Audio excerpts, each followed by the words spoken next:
Salut à tous et toutes. Comme vous voyez, c'est déjà déballé. J'ai fait une première vidéo, j'ai enregistré en accéléré. Alors on va pas se la refaire, je vais pas vous tout remettre dans le sachet, ça sert à rien. T410 Rally de Carten. Pourquoi j'ai pris ça?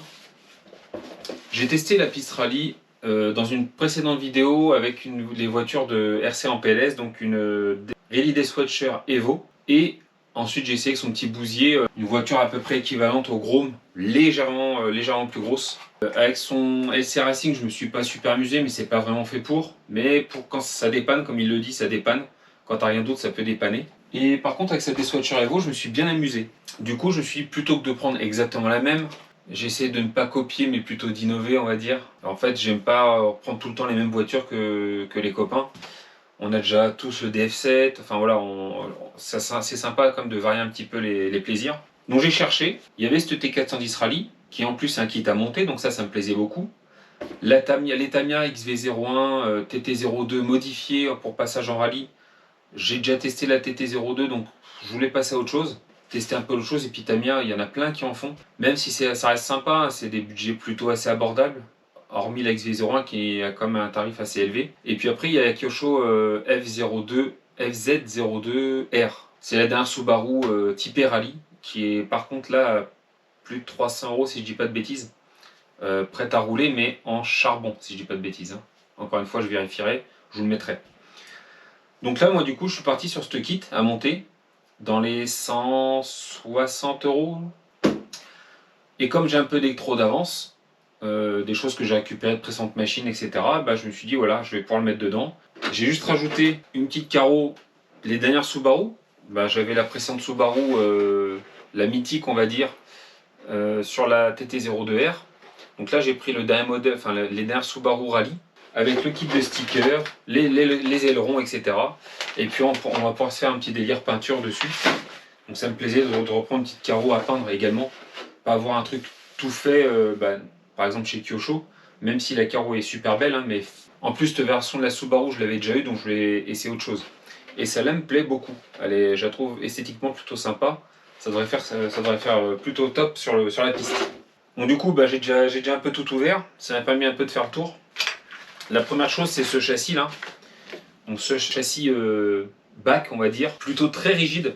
Ça me fait penser un peu à la TT02R, hein, plutôt très rigide avec un renfort central là, en dessous duquel l'arbre de transmission alu va venir. Donc l'arbre de transmission marqué Carten T410 dessus, de couleur orangée. Ça se différencie un peu de la Tamiya qui a plutôt des pièces anodisées bleues. C'est du détail, mais voilà, c'est une petite différence. Rien qu'à la couleur, on peut reconnaître un petit peu les voitures du coup. Les amortisseurs hydrauliques, donc avec le corps en alu, par contre, ça se différencie de Tamiya qui ont des corps en plastique. Le capuchon en alu également. Et on voit qu'il y a des ressorts avec des pastilles de couleur. Donc là, c'est rouge d'origine. Il faudra que je regarde un petit peu les différentes duretés. Je ne sais pas si c'est marqué quelque part. Et une différence de taille entre avant et arrière. On a 1 cm d'écart en gros au niveau de la hauteur. Ensuite, on a les roues, donc là qui sont déjà collées, montées, collées. Donc pareil, quand vous prenez chez Tamiya, il faut les coller vous-même. Bon, que ça soit moins bien ou mieux, peu importe. Là, elles sont déjà collées. Bon, écoute, c'est seulement à faire. Et ça m'évitera d'être sale au collage, parce que moi je le fais pas avec une aiguille, je le fais à la fiole et c'est pas forcément super propre, hein, faut se le dire. J'ai pris en plus des petites roues sur AliExpress, donc là c'est des roues marquées OZ Racing, hein, c'est des imitations OZ Racing. Là ça m'a coûté moins de 10 € les 4 roues en plus sur AliExpress, donc ça me permettra de faire un petit comparo entre les deux. Niveau largeur, ça va jouer vraiment au millimètre là. Et par contre 1 mm moins haute ou 2 mm moins haute. Voilà. Mais ça me permettra de faire un petit comparo sur la piste, voir le meilleur grip, etc. Même si sur la piste, c'est quand même bien d'avoir un peu de glisse. Hein. Faut pas que ça accroche trop, sinon la voiture va se renverser. C'est un compromis à trouver. Vous avez les diffs préassemblés, donc diff alu. Tout est en alu, sauf la cage qui est en plastique, comme en majorité du temps. Hein. Mais vous avez les roulements, vous avez la couronne en alu, l'intérieur, toutes les pièces sont en alu. C'est pré-monté, mais il faut quand même regarder à l'intérieur. Vous avez les liquides fournis, donc de la 400 CST, ça doit être en CST, toute logique, pour les amortos, et de la 5000 pour les différentiels.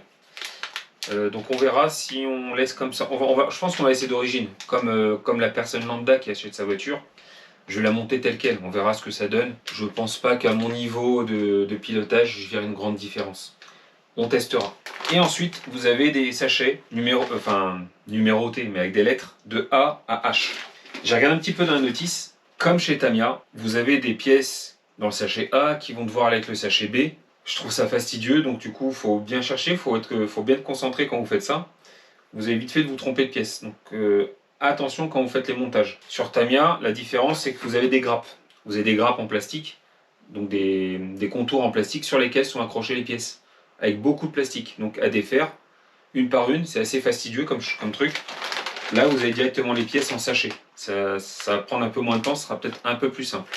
Ce que j'ai apprécié également sur la Carten, c'est que tous les roulements, les biellettes sont en alu, tout ça c'est déjà fourni d'origine. Donc là, vous payez votre châssis le prix d'une TT02R, le kit complet. En gros, ça équivaut à une TT02R. Je réfléchis, sauf que, comme je l'ai dit, les amortisseurs, vous avez de l'alu, beaucoup plus d'alu. Et je crois qu'on a les roulements également dedans. Hein. Ouais, les roulements sont dedans. Voilà, c'est dans le sachet F. Donc ouais, ça a l'air d'être un peu le même principe à première vue. Hein. Hop, dans celui-là. Ah oui, ça, vous voyez, j'ai même pas fait gaffe. On a des pièces carbone également. Donc ça va être les tourelles. On a comme des tourelles en carbone sur la machine. Et la plaque sur laquelle on vient poser sur la direction, la plaque est en alu également.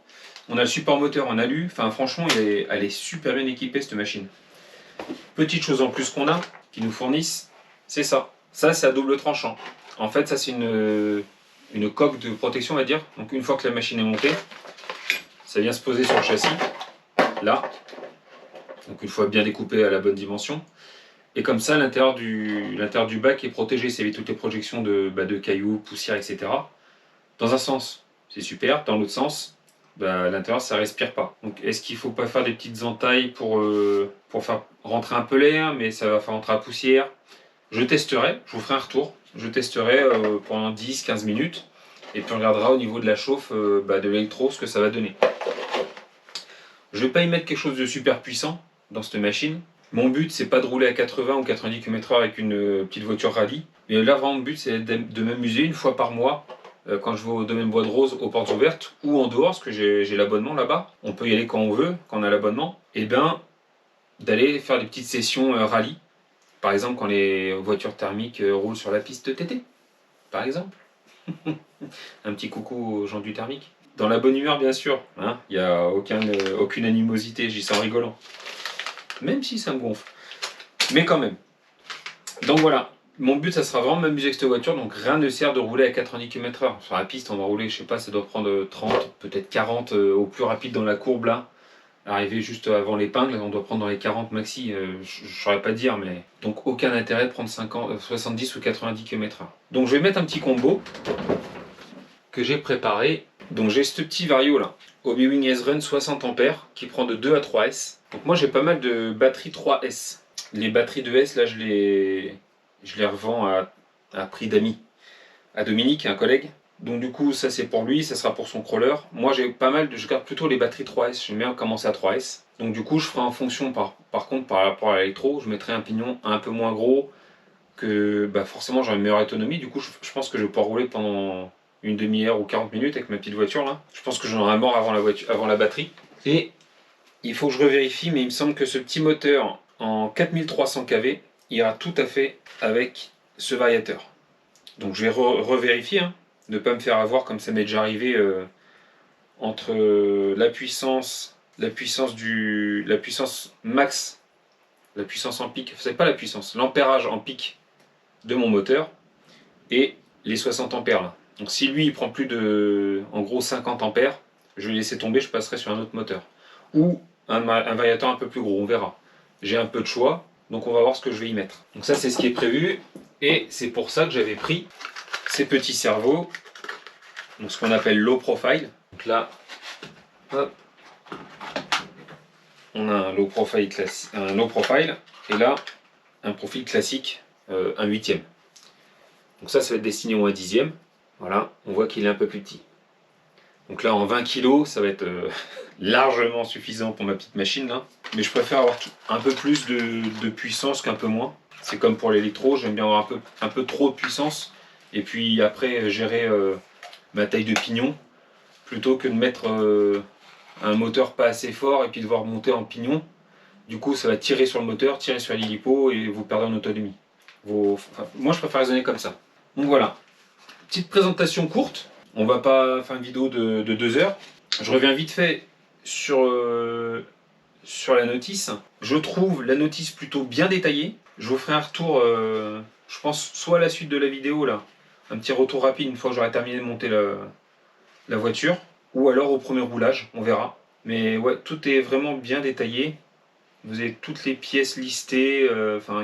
À mon avis, il n'y a pas moyen de se tromper. Et il vous donne, alors comme chez Tamiya, par contre là je trouve ça plus parlant. C'est dommage, j'ai plus la notice de la TT02R et je faisais pas encore des vidéos quand je l'ai monté. Mais là vous voyez, hop, je vous ferai peut-être un gros plan dessus, on verra. Le tableau là, ça vous donne votre ratio par rapport à la taille de votre couronne et votre pignon. Je trouve ça beaucoup plus parlant que sur la Tamiya. Et là on a eu la vue éclatée en plus. Non franchement c'est pas mal. Alors en vue éclatée, hein, je reviens toujours à Team Magic sur le Tekken là. Mais là voilà, ça se reproche d'une vue éclatée d'Obao par exemple. Une voiture que j'ai unboxée il n'y a pas longtemps, le 8SC. Vous voyez là c'est une vue éclatée globale. Faut pas une loupe mais il faut bien regarder quand même. Hein. Si vous avez des problèmes de vue, préparez la loupe. Hein. Faut bien regarder. Donc ouais, tout est monté sur roulement. Franchement, ça me paraît être de la bonne cam. On va se tester ça ensemble sur la piste. Je ferai un premier roulage dans la rue devant chez moi, déjà pour voir si tout est ok. On va pas trop insister pour pas fusiller les pneus, hein, parce que c'est quand même assez tendre. C'est fait pour avoir du grip sur la terre. Hein. Donc je ne vais pas les fusiller. Limite, je testerai avec les petits pneus à 10 € les 4. Hein. Je les testerai directement avec ça. Et puis après, on passera sur la piste avec les pneus d'origine, Carten, déjà collés. Je le répète, mais ça c'est super cool. Des petites jantes à 6 bâtons là, noires. On va voir ce qu'on va lui faire comme couleur. Alors je ne vais pas vous dire faites-moi vos propositions parce que je pense qu'une fois que la vidéo sortira, ça sera déjà prêt. Là on est le 31 mars et c'est jour de Pâques. Donc je pense que la vidéo va sortir, la carreau sera déjà peinte. Donc ça sera surprise pour vous. Ça c'est les stickers et puis les pochoirs pour les vitres, les contours de vitres pour peindre autour. Si vous voulez faire les vitres transparentes ou noires d'ailleurs, après une autre couleur. Ah oui, et en plus là, alors je rebondis mais un peu dans tous les sens. Là, en fait, votre carreau qui est là, je regarde en même temps. Voilà, vous avez des garde-boue, donc ces parties-là, là, vous avez 2 garde-boue là. Et en fait, vous l'insérez ici. Vous les collez là. Donc c'est quand même pas mal. Du coup, ça vous protège bien vraiment l'intérieur. Ça évite les projections de cailloux, etc. Ça, je trouve ça vraiment sympa. En plus, c'est fourni avec la voiture. Dans ces tarifs-là, c'est les seuls que je vois faire ça. Hein. Si vous avez d'autres marques que vous avez vu faire ça, dites-le moi. Moi, j'en ai pas vu d'autres. Alors, le support du cerveau, ça a dû être en plastique comme sur la Tamiya. C'est une des premières choses que j'ai échangé sur la TT02R, le support de cerveau en plastique là. Ça déconforte un peu sur la direction, ça a tendance un peu à bouger. Le système est, je trouve, pas terrible. Par contre, après, avec le système de fixation en alu, là, la petite cage en alu qu'on met par-dessus le cerveau, là, c'est nickel, c'est propre, c'est joli en plus, et ça bouge pas quoi. Là, on a un peu le même souci, c'est une petite fixation plastique et ça ressemble vraiment à la fixation Tamiya pour le coup. Donc des plots que vous venez fixer par en dessous là, ici, vous venez les fixer par dessous et le cerveau vient dessus. Ça, j'avais pas plus apprécié que ça. Sur ce, moi je vais commencer le montage tout de suite parce que je suis un vrai gamin. J'ai envie de m'amuser à monter ça. Et puis on se retrouve, soit je vous fais des petits passages, je sais pas encore, soit je vous fais des petits passages à la suite de la vidéo là, pour vous montrer les éventuelles difficultés que j'ai au montage.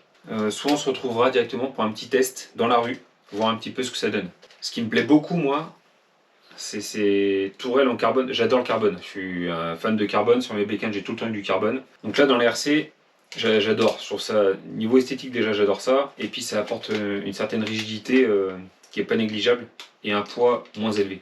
J'adore. Je commence, j'en peux plus. Allez, j'ai commencé depuis quelques minutes là. Première chose qu'on peut voir, les diffs sont pré-montés. Donc en gros, vous avez juste un planétaire à mettre en place à l'intérieur, remplir avec votre huile en 5000 fournis, à refermer, terminé. Et sans oublier les roulements extérieurs. Pour les diffs, c'est tout. Pour les amortos, et pareil, ils sont préassemblés. C'est différent de Tamiya de ce côté-là. Tamiya, vous devez assembler vraiment pièce par pièce toute votre machine. Là, il y a comme des trucs qui sont prémontés. Est-ce que c'est mieux, est-ce que c'est moins bien? En tout cas, c'est un gain de temps. Après, quand on prend une voiture en kit, personnellement, j'aime bien tout monter de A à Z. Ça prend énormément de temps. Là, on vous mâche un peu le travail.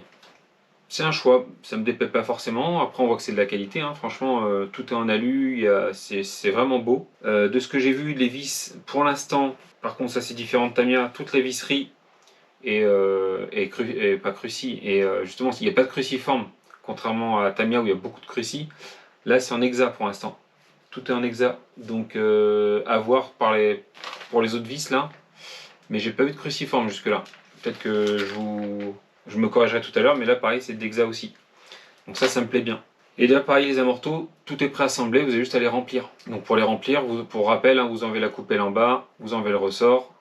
Comme ça vous pouvez agir directement sur votre tige d'amorto. Là vous voyez ça revient bien tout seul. Vous enlevez le capuchon, vous remplissez, vous purgez votre air. Une fois que la purge est faite, vous rappuyez un tout petit peu, ce que je fais sur plus de quelques millimètres. Donc vous avez les ressorts, j'ai justement l'indice des ressorts là. Donc là on a des ressorts, alors c'est mi-soft, hein. Ça part de soft pour l'arrière, de vert, après ça passe à rouge, jaune et enfin bleu, du plus soft au plus hard. Donc là on a des rouges à l'arrière. Par contre à l'avant il n'y a pas de bague de couleur.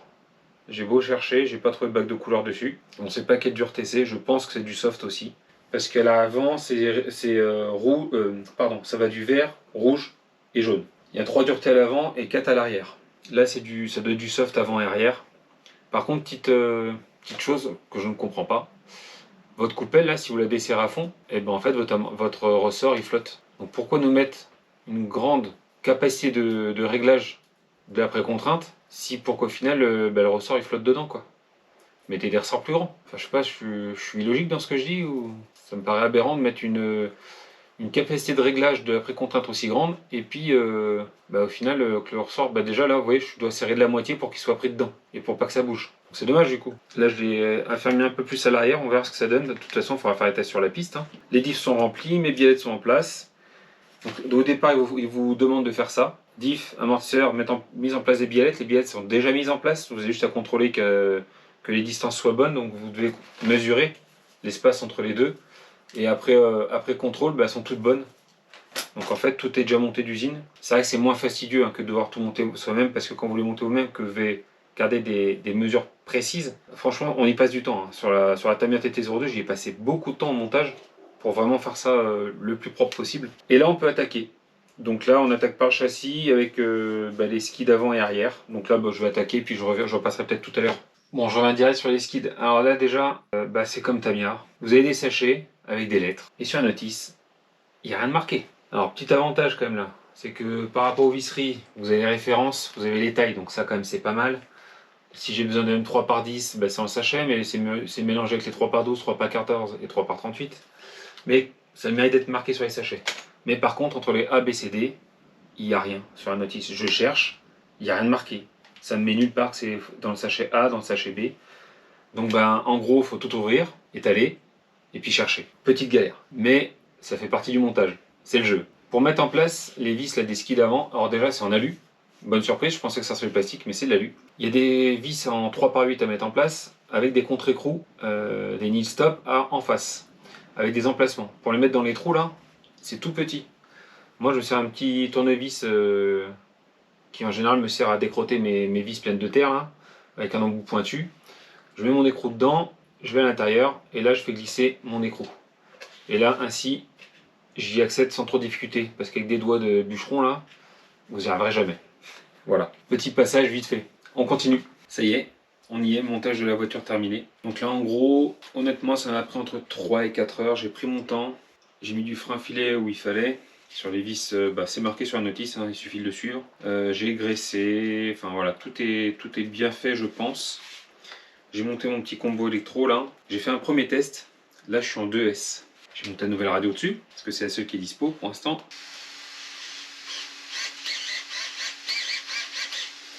Et on parle après de ce qui me plaît et me déplaît un peu au montage.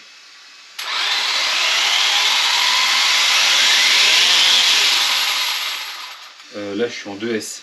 J'ose même pas tester en 3. Donc là c'est un Pion de 27 d'origine. Et j'ai un petit moteur 4300 kV avec un variateur 60 A comme je l'avais dit au départ sur la vidéo. Je vais peut-être réduire le pignon. Parce qu'en 3S, ça va être une bombe, c'est tout l'inverse de ce que je voulais. Ou sinon, il me suffira de réduire la puissance des gaz maxi. Sur cette radio, bah, je peux le faire tranquillement. Je le testerai et puis on verra ce que ça donne. Donc la machine, bah, elle est vraiment... Franchement, c'est top. Hein. Tu vois vraiment le châssis rallye comparé à la TT02 que j'avais avant, forcément, la TT02R. On voit bien la différence, elle est bien rehaussée, les amortisseurs sont bien souples. Je pense que ça va être vraiment sympa sur la piste rallye. Cependant, ça rebondit bien, hein, ça va être sympa, je pense que ça va vraiment être sympa.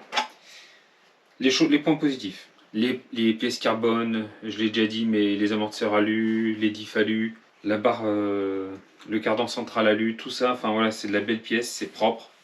Le montage est pas super compliqué, c'est déjà préassemblé en grande partie. Il suffit de bien lire la notice. Alors il suffit, entre guillemets, il y a des fois où tu te creuses un peu la tête, et en fait il faut avancer dans les étapes pour voir les pièces. Je me suis fait notamment avoir sur les petites cales. Alors, ça veut dire à vous montrer, c'est vraiment tout petit. Voilà, c'est des petites cales comme ça. Donc il y en a en 2, 3 et 4 mm. Et je ne l'ai pas eu tout de suite. Au départ, j'ai cru qu'il y avait que 2 et 4 mm parce que ben, j'avais besoin que de ça pendant plusieurs étapes. Et puis à un moment donné, il me demande une cale en 3 mm. Et là, je me rends compte que j'en ai plus qu'une. Oups, j'en ai utilisé une à la place d'une 2 mm. Coup de bol, c'était sur une pièce que je venais juste de monter, donc je m'en suis bien tiré. Mais comme quoi, c'est pas bien marqué, il faut vraiment tout mesurer, prendre le temps. Ça, c'est ces petites choses qui me dérangent un peu. J'ai trouvé... C'est moins compliqué que la Tamiya parce que c'est déjà préassemblé et tu gagnes beaucoup de temps. La Tamiya, franchement, j'ai dû mettre... En plus, c'était ma toute première et je débutais vraiment.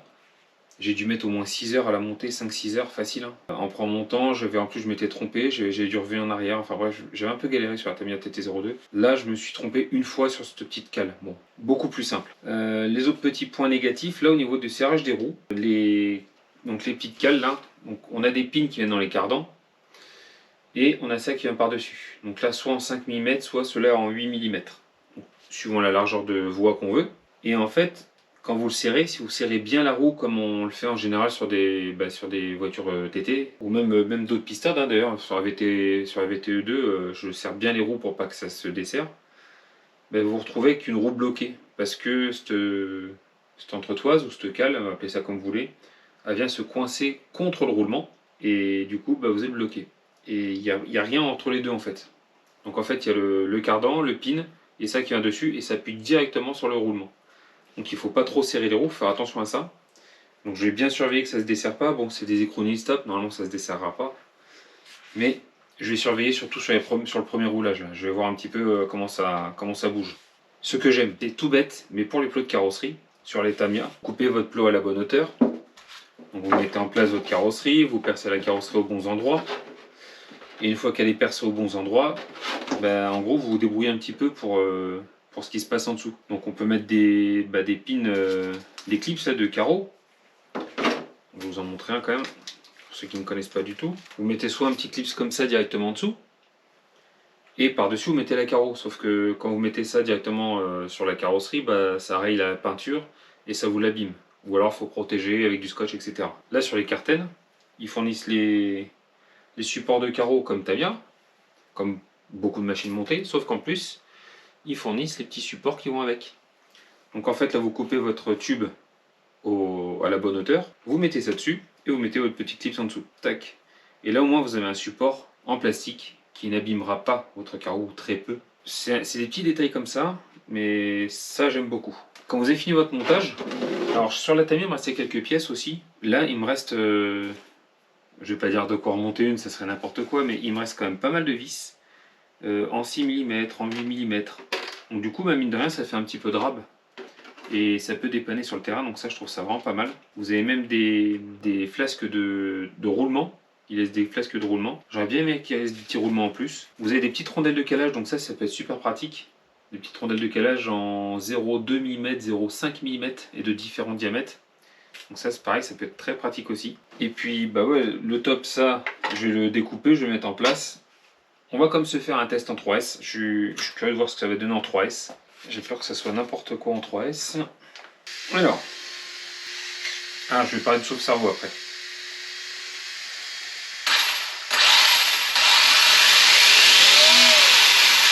Ah ouais, c'est abusé, je suis pas à fond. c'est trop. C'est marrant, hein, c'est rigolo, mais c'est trop. Donc voilà, on va se tester ça. Dernière petite chose que je vais vous parler, c'est au niveau du cerveau. Donc j'avais pas encore vu ce système là. En fait, ils vous fournissent le... Ça fait office de sauve-cerveau. Ça se monte directement sur la corne du cerveau. En fait, à l'intérieur, vous avez une pièce plastique et vous avez trois rondelles coupées, 2 en laiton et une en alu, qui viennent s'insérer autour. Et ça, en fait, ça fait office de sauve-cerveau. Si jamais votre direction apprend un choc, c'est lui qui va encaisser directement au niveau de la fixation du cerveau. J'avais jamais vu encore ce système. Et du coup, on économise vachement de pièces, parce qu'une fois que c'est mis en place, vous avez la biellette qui va directement sur le train de direction. On voit pas bien, j'ai pas beaucoup de lumière. Et c'est noir. J'éclaircirai. Hop. Donc vous voyez, on a un système de direction vachement simple. Et je le trouve mieux que la Tamiya TT02. Pour avoir une direction correcte sur la TT02, j'avais fait une bidouille avec une petite patte alu que je rehaussais au niveau de la direction.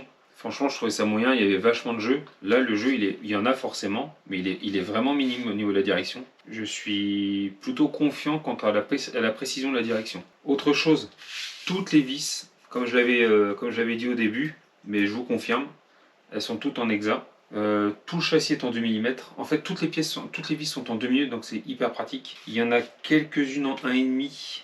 Il y en avait quelques-unes en 1,5, mais elles étaient très rares. Sinon, en gros, vous avez un tournevis de 2 et un tournevis de 1,5.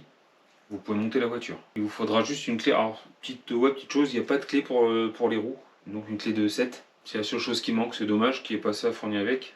Tamiya la fournisse, leur petite clé en croix là. Ah, ça leur coûterait quoi de plus? Pas grand chose, je pense, mais bon. Je trouve ça vraiment pas mal. Le montage du moteur, la platine là du moteur, c'est une platine à clipser dedans. Et une fois qu'elle est clipsée, vous mettez une pièce par-dessus en métal, en plastique, qui vient écraser cette pièce métal. Ça m'a fait penser au buggy le e-Performer Avio Racing. C'est exactement le même système. Je trouve ça moyen niveau précision pour faire l'entredent. Parce que quand tu le mets en place et puis que tu serres, du coup ça te fait bouger un peu le moteur. Donc il faut le maintenir en même temps. Mais tu as les deux vis à serrer parce que si tu en serres une plus que l'autre, enfin bref, il y a vite un... Ça prend un peu de temps si vous voulez bien faire l'entredent et pas abîmer votre transmission, quoi. Comparé à la Tamiya, par contre la Tamiya, il faut faire votre calcul par rapport au nombre de dents que vous mettiez sur votre pignon. Du coup il faut bouger le moteur, enfin c'est galère aussi je trouve. Les petites échelles, de toute façon, enfin, là c'est la deuxième, hein, je vois que c'est un peu plus galère. Moins de place forcément. Donc voilà, la petite Carten rallye prête à prendre la piste. Moi je vais m'amuser sur cette carreau, je ne sais pas du tout encore ce que je vais faire dessus. Les portes ouvertes au domaine Bois de Rose sont le 15 avril je crois. Je vais vous remettre la date. Donc je vais faire en sorte qu'elle soit prête pour cette date là.